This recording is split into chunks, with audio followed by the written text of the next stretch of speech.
Hello everyone. आज की इस वीडियो में हम डिस्कस करेंगे जो एनईपी के बीए प्रोग्राम के बच्चे अब सेमेस्टर 5 में जाएंगे तो उनका सेमेस्टर 5 का कोर्स स्ट्रक्चर क्या होगा।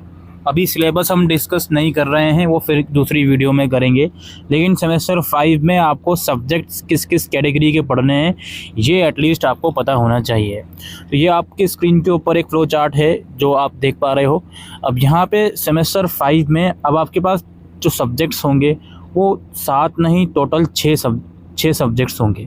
एक सब्जेक्ट कम हो गया, एहसान हो गया आप लोगों के ऊपर। अब यहाँ पे देखिए, जिसके आगे रेड मार्क लगा हुआ है वो कैटेगरी का सब्जेक्ट अब आप नहीं पढ़ोगे। जैसे एबिलिटी इन्हांसमेंट में आप या तो अभी तक ईवीएस या लैंग्वेज पढ़ रहे थे, या वैल्यू एडिट कोर्स में आप पॉलिटिकल साइंस या हिंदी वगैरह पढ़ रहे थे, तो इन 2 कैटेगरी के सब्जेक्ट से तो रिलैक्सेशन मिल गया।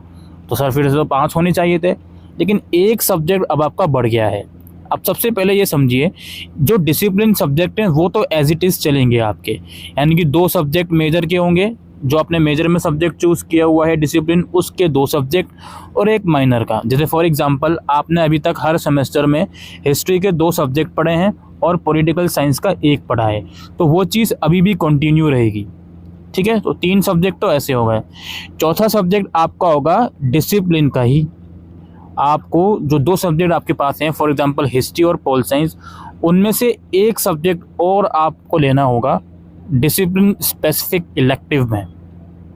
अभी तक डिसिप्लिन स्पेसिफिक कोर पढ़ रहे थे, अब इलेक्टिव पढ़ोगे, और वो जो इलेक्टिव होगा या तो आप हिस्ट्री में से लोगे या पोल साइंस में से लोगे। मैं एग्जांपल दे रहा हूँ हिस्ट्री पोल साइंस का। आपके पास जो भी डिसिप्लिन है वो आप कंसिडर करोगे। तो जो चौथा सब्जेक्ट है वो आपका डीएसई कैटेगरी का हो गया। फिर आता है 5वां सब्जेक्ट। 5वां सब्जेक्ट आपका है जेनरिक इलेक्टिव। अब जेनरिक इलेक्टिव में अब तक या तो आप इंग्लिश पढ़ रहे थे या हिंदी पढ़ रहे थे, लेकिन अब इस बार जेनरिक इलेक्टिव में आपको कोई भी इलेक्टिव सब्जेक्ट, जैसे मान लेते हैं आपके पास डिसिप्लिन में हिस्ट्री और पोल साइंस है, तो इनके अलावा कोई और इलेक्टिव सब्जेक्ट पढ़ने को आपको मिलेगा जेनरिक इलेक्टिव में।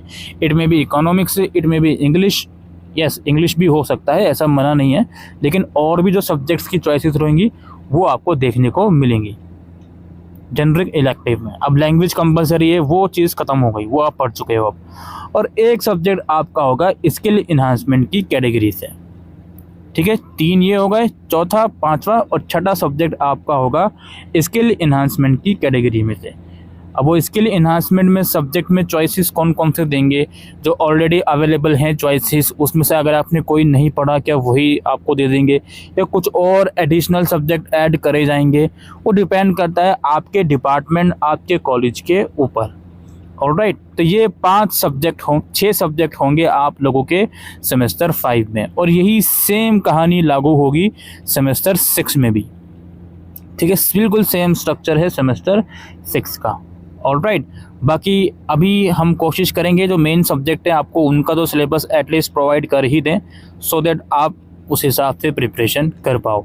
क्योंकि हमें पता नहीं है एसओएल जनरिक में किन किन सब्जेक्ट की चॉइस देगा, या आपका कॉलेज किन किन सब्जेक्ट की चॉइस देगा, या फिर सेक के अंदर किन किन सब्जेक्ट की चॉइस देगा आपका कॉलेज या एसओएल। तो उसका सिलेबस तो अभी देना वर्थ इट नहीं है, लेकिन मेन सब्जेक्ट जो है इनका सिलेबस हम कोशिश करेंगे जल्द से जल्द आप लोगों को प्रोवाइड करें। फिलहाल आज के लिए वीडियो में इतना ही। Thank you.